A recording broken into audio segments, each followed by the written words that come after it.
नरसी भगत द्वारा भात भरने की प्राचीन कथा।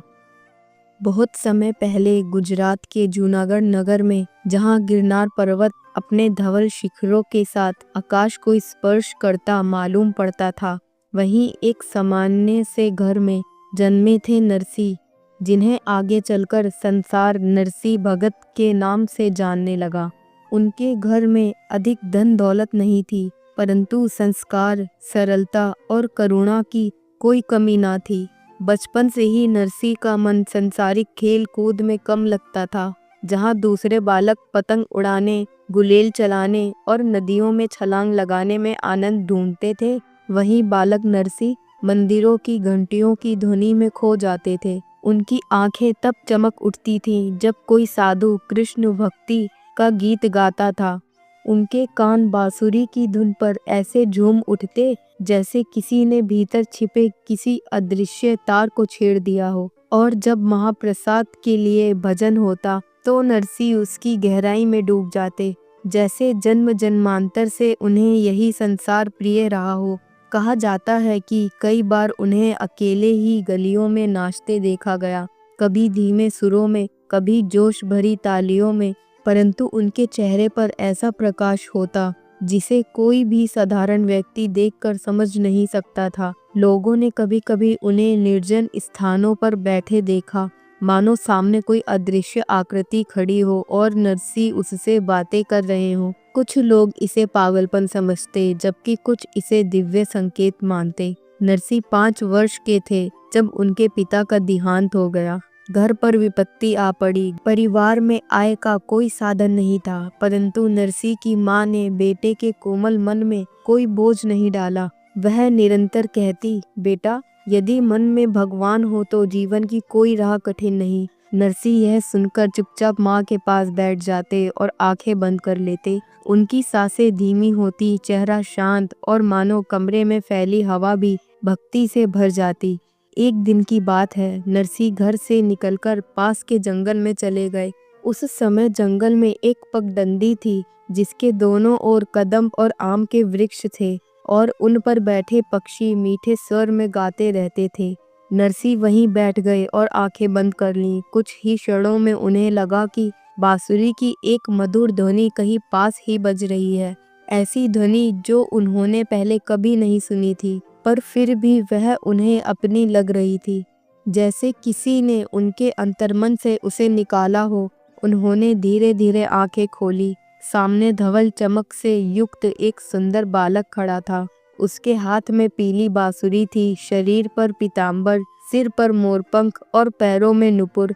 नरसी ने देखा, परंतु भीतर किसी भय का नाम नहीं था, केवल आनंद, केवल अपनापन। वह बालक मुस्कुराया। नरसी, उसने कहा। कृष्ण, नरसी के मुंह से अनायास निकला। बालक हंसा। मैं वही हूँ जिसे तुम हृदय में बसाए रखते हो, वही जो तुम्हारी हर सांस में है। नरसी जैसे सम्मोहित हो उठे।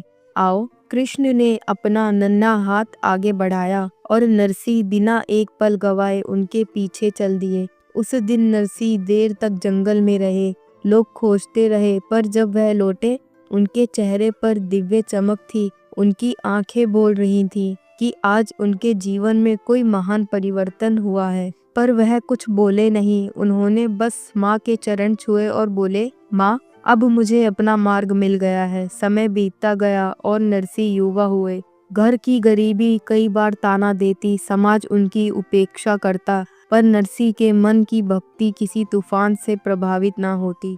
उन्होंने विवाह किया, एक सादगीपूर्ण, शांत और पारंपरिक गृहस्थ जीवन। उनकी पत्नी मीराबाई जैसी भक्त ना थी, पर वह नरसी की भक्ति को सम्मान देती थी। उनके घर में अभाव था, पर मन सबका निर्मल। समाज को नरसी का व्यवहार हमेशा अटपटा लगता था।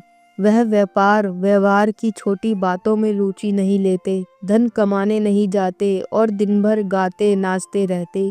कुछ लोग यह देखकर हंसते थे, कुछ उपहास करते और कुछ कटाक्ष करते। यह आदमी जीवन भर गाएगा नाचेगा तो पेट कैसे भरेगा।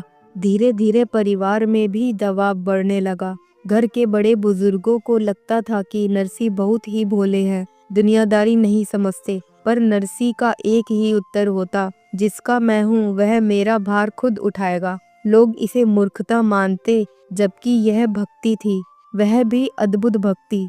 कुछ वर्ष बाद घर में एक प्रसंग आया। नरसी भगत की पुत्री नानी बाई की पुत्री सुलोचना का विवाह निश्चित हुआ। विवाह के सारे आयोजन बड़े धूमधाम से होने थे। परिवार में सब खुश थे, परंतु खुशी के साथ एक कठिनाई भी थी, भात भरना।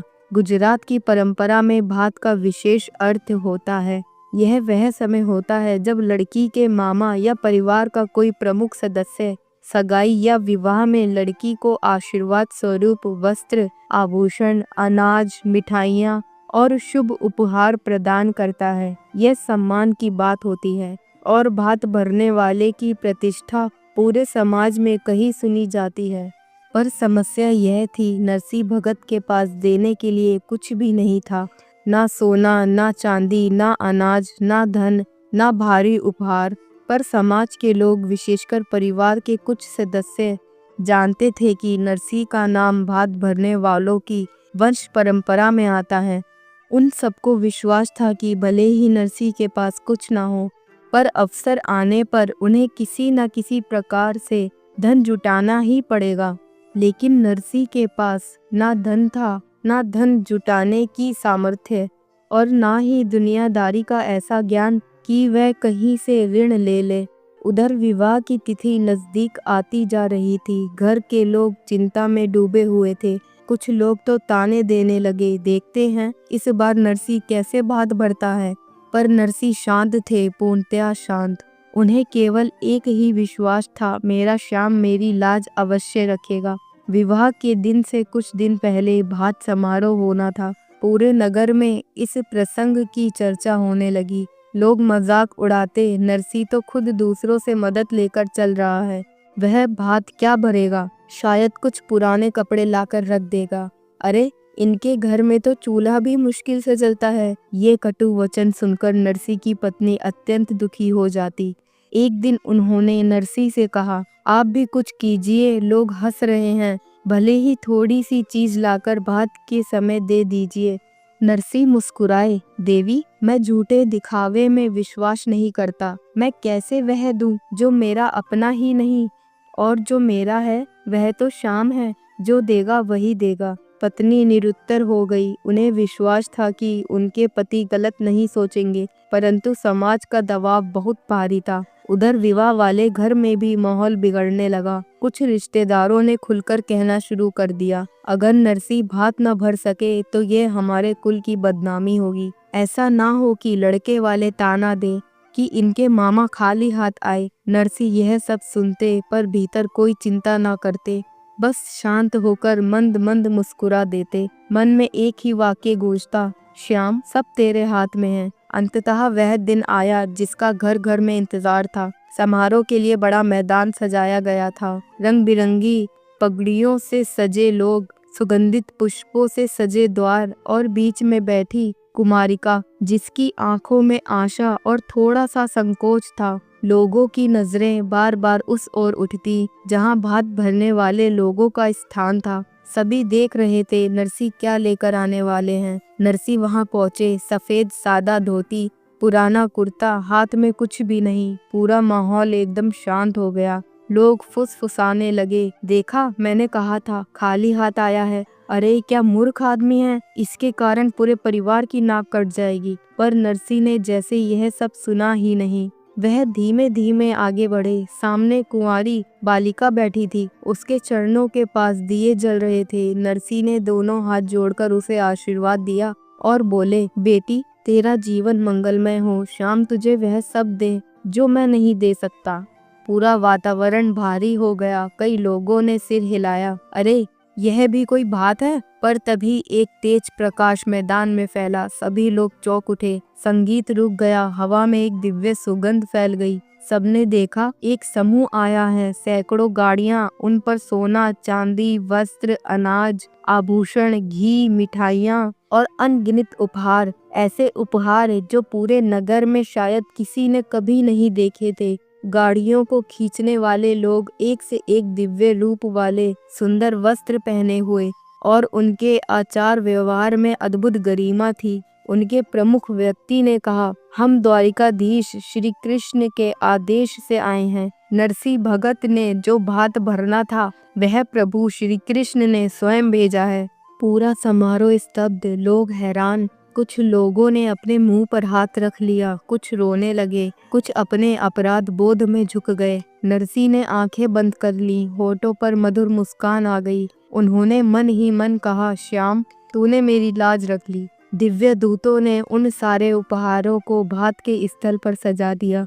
कन्या के परिवार की आंखों से आंसू रुक ही नहीं रहे थे। उन्होंने नरसिंह भगत के चरण पकड़ लिए। आप महान हैं, आप धनवान से भी बढ़कर हैं। पर नरसिंह ने उन्हें उठाया और बोले, यह सब मेरा नहीं, मैं तो केवल एक दूत हूँ। यह सब मेरे श्याम ने भेजा है।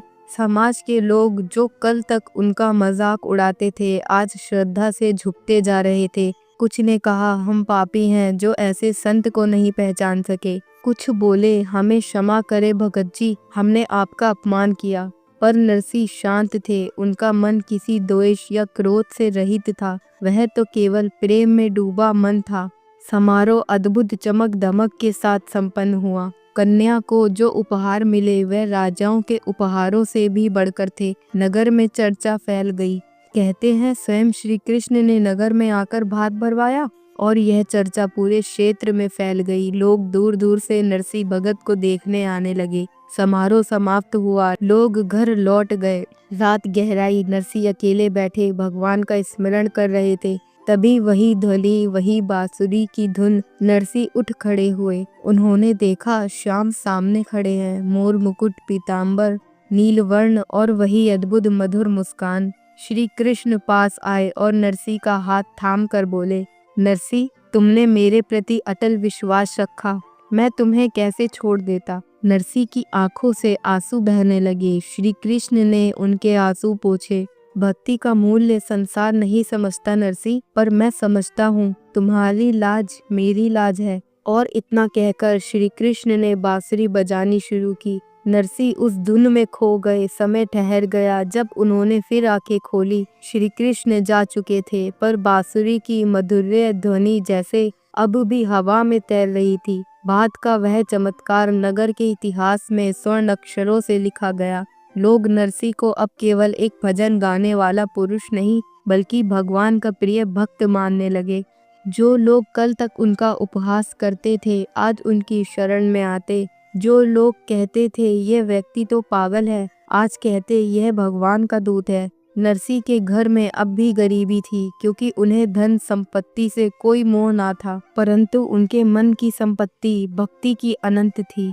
उनके भजन पूरे गुजरात में फैलने लगे। लोग कहते, जिस व्यक्ति पर स्वयं श्री कृष्ण ने कृपा की हो, उसके शब्दों में जरूर भगवान बसते हैं। नरसिंह भगत द्वारा भात भरने की कथा केवल एक चमत्कार नहीं, बल्कि भक्ति के उस शिखर की गवाही है, जहाँ भक्त और भगवान के बीच कोई भेद नहीं रह जाता। नरसिंह के पास धन नहीं था, परंतु श्रद्धा थी, विश्वास था, समर्पण था। और श्री कृष्ण कहते हैं, जहाँ पूर्ण विश्वास हो, वहाँ मैं स्वयं उपस्थित हो जाता हूँ। नरसिंह की भात कथा यही सिखाती है, धन नहीं, भाव महत्वपूर्ण है। जो ईश्वर पर भरोसा करता है, वह कभी अपमानित नहीं होता। भक्ति का फल अवश्य मिलता है, चाहे देर हो। सच्चा भक्त वही है जो बिना शर्त के प्रेम करे। यह कथा गुजरात और भारत की लोक कथा में आज भी श्रद्धा से सुनी जाती है। गांव में, मंदिरों में, भजन समारोह में, यहाँ तक कि घरों में भी यह कथा सुनाई जाती है, क्योंकि यह कथा केवल घटना नहीं, भक्ति की पराकाष्ठा का प्रतीक है। नरसिंह भगत का जीवन आगे भी चमत्कारों से भरा रहा। वह जिसे भी देखते उसमें कृष्ण की छवि देखते। उनकी आंखों में संसार नहीं, कृष्ण बसे थे। और जीवन की अंतिम घड़ी में भी उन्होंने यही कहा, श्याम, मैं आ रहा हूँ। कहते हैं उस समय उनके कमरे में ऐसा प्रकाश फैल गया था, जैसे स्वयं द्वारकाधीश उन्हें लेने आए हों। नरसिंह शरीर छोड़ गए, पर उनकी भक्ति, उनके भजन, उनकी लीलाएं और विशेषकर भात भरने की कथा आज भी सभी के हृदयों में जीवित है। जय श्री कृष्ण। हर हर महादेव।